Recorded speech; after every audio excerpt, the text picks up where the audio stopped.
Corporation હસ્તકની નગર પ્રાથમિક શિક્ષણ સમિતિની શાળાઓના 150થી વધુ કર્મચારીઓને કાયમી કરવા મુદ્દે આજરોજ સમિતિની બેઠક મળી હતી, જેમાં ચર્ચા વિચારણા બાદ સંતોષ નહીં થતા આજથી ભૂખ હડતાળ પર ઉતરવાનું એલાન આપવામાં આવ્યું હતું, જેમાં આજે નગર પ્રાથમિક શિક્ષણ સમિતિના પ્રાંગણમાં તમામ કર્મચારીઓએ સૂત્રોચ્ચાર કર્યા હતા. સાથે જ આજ સુધીની તમામ વિગતો ભેગી કરી કોર્ટ અને લેબર કોર્ટ સમક્ષ ચાલેલી કાર્યવાહી, તેના ચુકાદા, વચગાળાના ચુકાદા વગેરેનો અભ્યાસ કરીને હાલની માંગણી તથા કોર્પોરેશનમાં આવનાર આર્થિક બોજની ગણતરી કરી એક અભિપ્રાય સાથે કમિટી સમક્ષ રજૂ કરવાની વિગતો તૈયાર કરીને આપી દેવામાં આવી છે. 570 કર્મચારીઓને કાયમી કરવાના છે, તેમાંથી હાલ 150 હાજર છે.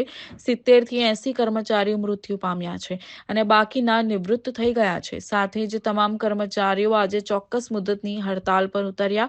સાથે જ જ્યાં સુધી સમસ્યાનું નિરાકરણ ન આવે ત્યાં સુધી અમે ભૂખ હડતાળ ચાલુ રહેશે અને પાલિકા દ્વારા પ્રાથમિક શિક્ષણ સમિતિ ચોથા વર્ગના માનનીય ડેપ્યુટી કમિશનર સાથે વાત થયેલી એ પ્રમાણે ચર્ચાઓ ચાલે જ છે અને કમિશનરશ્રીની ઓફિસમાંથી પણ કહેવામાં આવ્યું છે કે આમાં કાયદાકીય માર્ગદર્શન લઈ અને એ પ્રમાણે આપણે આગળ વધીશું. આ કેટલા કર્મચારીઓ ચાલુ છે અને આની શું અસર પડશે સમિતિ પર? આ લોકો હડતાલ પર ઉતર્યા છે. અત્યારે 120 જેટલા 150 જેવા કર્મચારી ચાલુ છે. તો અસર પડશે સમિતિના કામ પર? જી, ખાસ ચોથા વર્ગના કર્મચારી છે એટલે ખાસી બધી અસર પડશે. વારંવાર આ લોકો હડતાલ પર બેસે છે, વારંવાર એમને મનાવવામાં આવે છે કે તમારો રસ્તો કરી આપીશું. ફરી એકવાર એ લોકો અચોક્કસની મુદતની હડતાલ પર બેઠા છે. કઈ રીતે આપના તરફથી એક્શન લેવામાં આવશે, શું ચર્ચા વિચારણા કરશે? અત્યારે તો અમે એમને સમજાવટની કોશિશ કરીએ છીએ.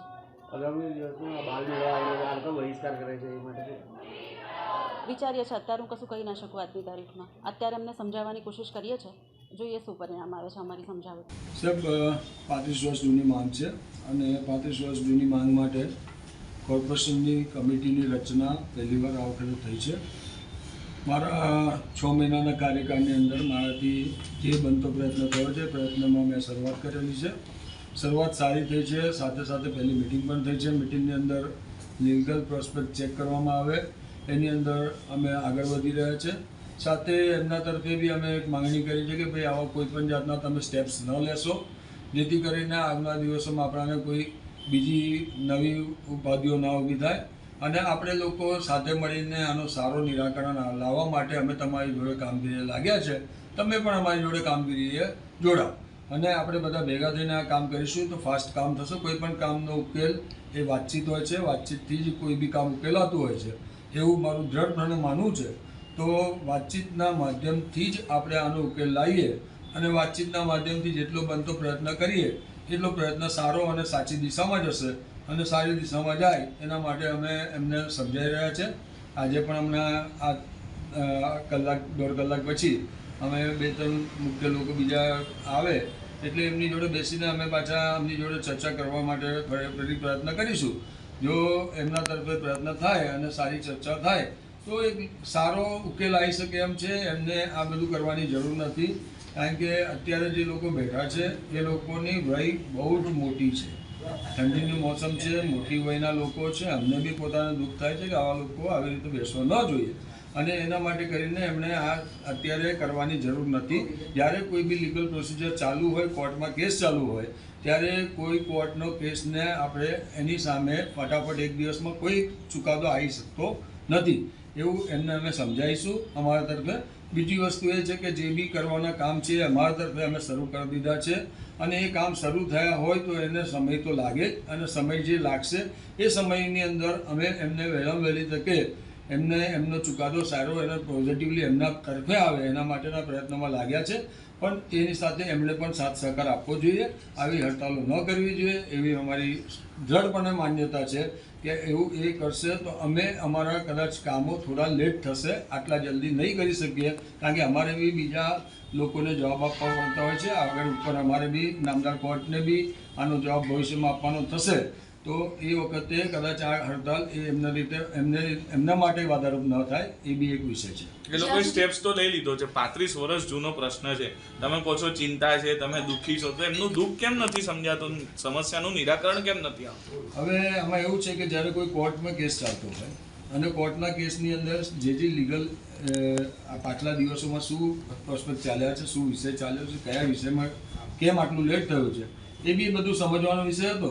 અમે લોકો એના માટે જ બેઠક કરી છે, એના માટે જ આગળ વધ્યા છે. એના માટે 3 વકીલોની મિટિંગ કરવાનું અમે એ દિવસે બી જણાવ્યું હતું કે 3 વકીલો બેસીને એનું કંઈક એક સમાધાનનું નિરાકરણ લાવે.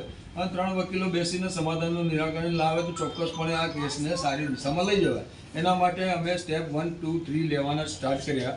પણ વચ્ચે આ લોકો જો આવી રીતે કોઈ હડતાલ પાડે તો કદાચ આગળના દિવસોમાં બીજા વિષયોમાં અમે કદાચ એમની જોડે એવું થાય કે સમજો કે આ એમને હડતાલનું સ્ટેપ લીધું તો એમના તરફી કોઈ આવી ના શકે અમારી જોડે મળવા માટે કે ના અમે હડતાલ પાડી અમે નથી મળવા માંગતા, તો બી કદાચ તકલીફમાં વિષય આવે. કારણ કે અમે એમની પાસે જે સમજવા માંગતા ના સમજી શકીએ.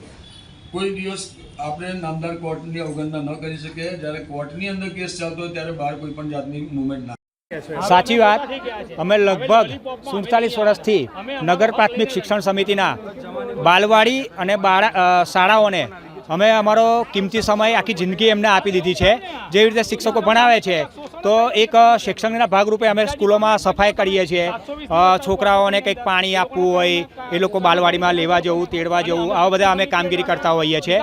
તેમ છતાં નગર પ્રાથમિક શિક્ષણ સમિતિના 32-33 વર્ષથી કામ કરતા કર્મચારીઓને કાયમી નહીં કરતા આજ રોજ અમે લોકો અચોક્કસ મુદ્દતની હડતાલ ઉપર અમે જઈ રહ્યા છે. અને અમારો જે પ્રશ્ન છે 32 વર્ષ જૂનો કે અમને કાયમી કરો, પેન્શન આપો, ચાલુ નોકરીમાં છે એ લોકોને પગાર વધારો આપો. જ્યાં સુધી આ માંગણી નહીં સંતોષાય ત્યાં સુધી અમે અમારી હડતાલ ઉઠાવવાના નથી અને અહીંયાથી અમારો હક લઈને જ ઊભા થવાના છે.